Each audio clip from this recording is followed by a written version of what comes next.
Ano yung gusto mong marinig pa kay President? Gusto kong marinig sa kanya yung mga positive na nangyayari sa Pilipinas. Yung totoong report, sabi tumataas daw economy. So,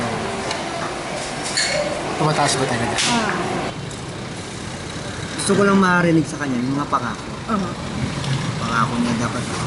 Yung pagbabago sa administrasyon niya. Pa yung papaguhin yung ano ng yung mga mahal na bilihin. Sa tingin niyo po ba natugunan niya yung mga... Yung mga pangako niya. nagawa niya? Yes, natugunan niya. Doon sa 3 taon. Okay naman po kasi marami naman po siya nagawa na yun. Oo, meron naman. Kasi may last 3 years na siya natitira. Ano pa yung gusto mong pwedeng gawin ni President bago siya bumaba sa pwesto? I mean yung mga yung mga OFW. Maawa sa mga mahirap. Halimbawa kami, lang kami tinitirahan, dito lang kami sa gilid.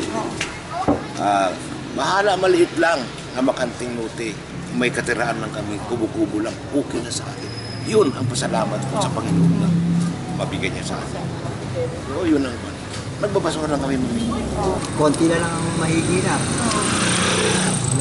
Walang mga trabaho, walang bahay. Sana Sana, kahit paano, lahat. Lalo na yung mga kalikasan natin, binuputol, legal lagi. Yung mga mahirap, sana may maraming trabaho. i-prioritize yung talagang budget for education para sa mga less fortunate.